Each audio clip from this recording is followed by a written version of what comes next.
Hello mga kabady! Welcome back na naman sa aming channel. Sa video na to ay magluluto tayo ng isang simple at masarap na ulam sa tanghalian. Sinigang na hito. Huwag na natin pagtagalin. Tara, samahan nyo kami! Let's go!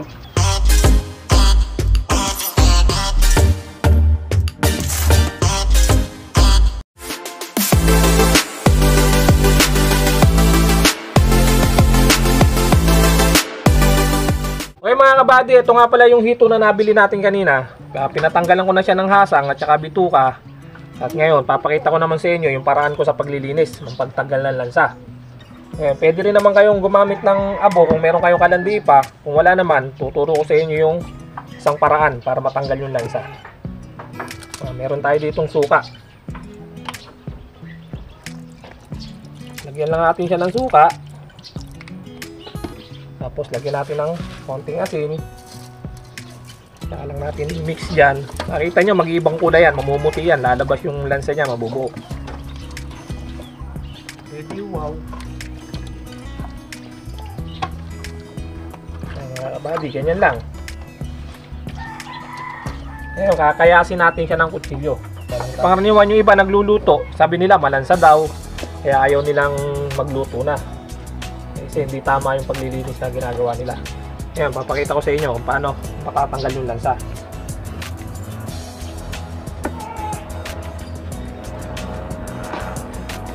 Ayan o. Ayan yun, maputi na yan, lansa yan. Ayan mga kabady, nakita nyo ba? O, papakita ko sa inyo para maniwala kayong lansa yun. Ayan. Siyempre, tapon natin yan. Yun lang, kakayasin nyo lang ng ganyan. Yan yung lumulutang sa sabaw. Pag hinigot nyo, sasabihin nyo malansa. Kasi hindi nga nalilinis ng gusto. Pwede rin nyo itong gamitan ng ipa o abo. Lalamasin nyo doon para matanggal yan.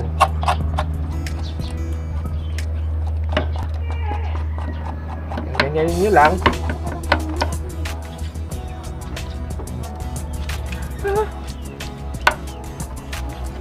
Isa pang sikreto yan. Yung malansa natatanggalin. Nakikita nyo itong palikpik. Hiwain nyo dito sa may gilid, sa ilalim. Ay, makikita kayo dyan na ayan. Ayan pa yung isang malansa sa hito. Sa ilalim siya ng palikpik.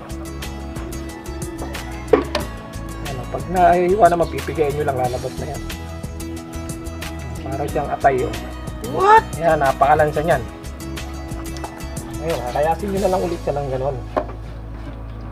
Okay mga kabady, tapos ko nang tanggalan ng lansa yung ating hito para siguradong mawala. Lagyan pa natin ng suka. Tsaka namin ngayon natin, lalamasin naman natin sa asin. Para siguradong walang lansa. Grabe, linis niya na. Mga kabady. Bago natin siya hiwain, siluran muna natin siya ng asin ulit. Para yung ibang naiwan, matatanggal. Siguro yung namumutin lang gano'n eh. Ay, saan pala kayo? Yung lansa na yun. Dalawa lang. Yung lansa na yun, yun yung ginagamit ng hito na protection nila. Pag ayun, yung pala, no? para makatakas sila. Kasi wala silang kaliskis eh, no? Wala silang kaliskis. Magaling na talaga. Okay, ganyan naman ang paghiwa ng pagpagpisigang. Nasa sa inyo na kung gaano kalaki gusto nyo.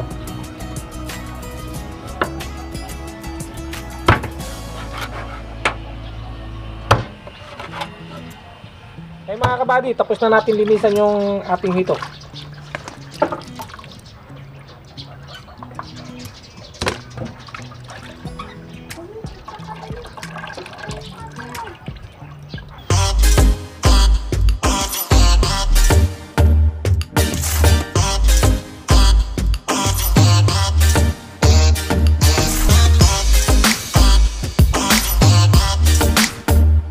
Mga kabady, simulan na natin yung ating pagluluto. Ang una nga pala nating ilalagay yung aking kinuwang unab bigas. Ang gagamitin natin pang sabaw. Kung wala naman kayong pang unab bigas, pwede naman yung ayun, no? Tubig lang. Parang milk. Lalagay na rin natin yung ating sibuyas. Sibuyas. Yung kamatis. Yung pantanggal natin ng lansa. Luya. Lagay na rin natin yung ating okra. Saka yung ating sili. Siyempre yung ating puso ng saging. Ganun kasimple lang. Ayan lang kasimple yan. Mabilis lang lutuin yan. What? Okay, sabay na rin natin yung ating kangkong. Ano? Marami kami nilagay na kangkong.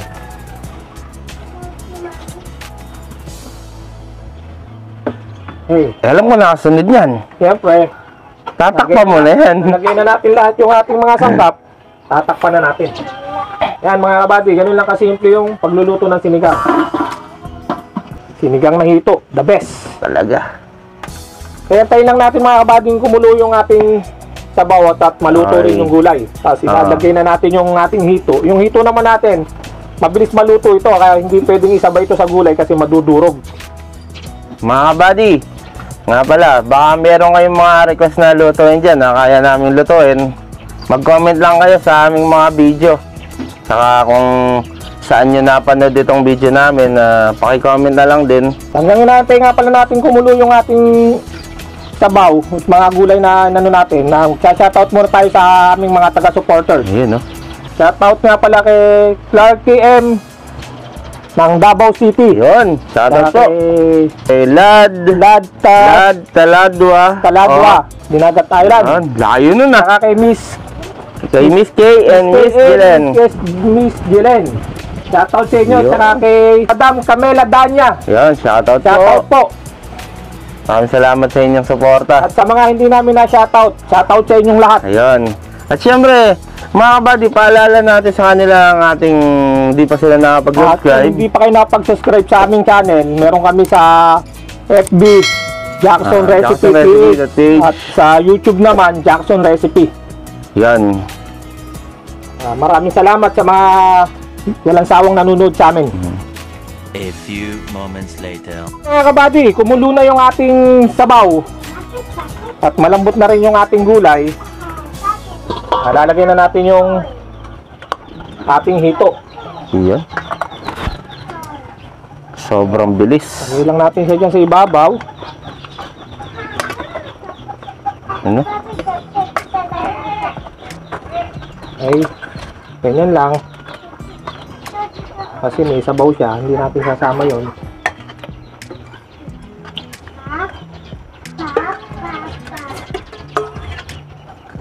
Yan. Kabady. Yung mga gustong magsigang dyan, no? Yung hito naman natin kabady, mabilis namang maluto ito. Kaya ilalagay lang natin siya sa ibabaw para hindi siya madurog. At yung kangko nga pala, bago nyo ilagay, ihuli nyo yung ating pangpaasim. Kasi hindi lumalambot yung kangkong pag nauna yung maasim. Sa aking karanasan kasi, pagka nauna yung maasim, bago mo ilagay yung kangkong, hindi lumalambot yung kangkong. Yun. Yun ano lang, dala lang ng yung karanasan. Dala lang ng aking karanasan. Walang saktong pag-aaral, ano? Sa akong pag-aaral. Ngayon, lalagyan na natin siya ng pampasim. Yan. Wala tayong nabiling bunga ng sampalok. Mahirap maghanap ngayon. Oo. Bunga rin naman to. So lang yung tinatawag na sampalok na seedless. Oo. Sa market lang nito nakakakuha. Doon lang namumungat. Dalawa na nilagay ko. Mas maasim, mas masarap. Siyempre. Set na rin natin ng ano. At syempre, lagyan din natin siya ng asin. Di tayo ganong gagamit ng mga ibang pampalasa kasi yung atin namang ginamit ay kompleto na yon. Yon. Okay, hindi na natin siya tatakpan para makita nyo yung pagkulo niya at nang matakam naman kayo sa sarap. Yon.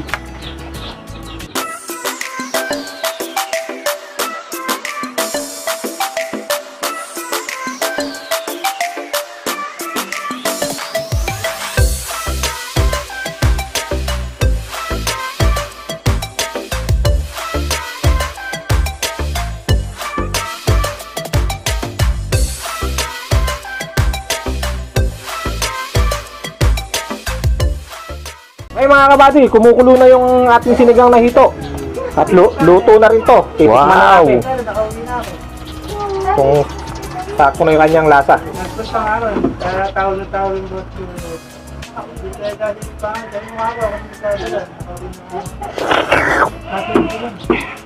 Suabe, sakto Wow! yung asin saka yung alat niya. Taob na naman ang sinaing nito. Talaga.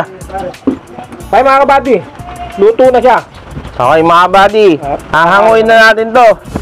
At magpe-prepare na rin tayo para sabay-sabay tayong kumain. Kaya mga kabady, tapos na tayo magluto ng sinigang na hito. At kung bago ka lang sa channel na to, huwag niyo kalimutan mag-subscribe at pakipindot na rin yung ating bell para updated kayo palagi sa aming mga lutuin. Yes. At pakicomment pa rin kung taga saan lugar kayo para alam namin kung saan nakarating ang video na ito. Buddy, maraming salamat sa inyo. Salamat sa inyo.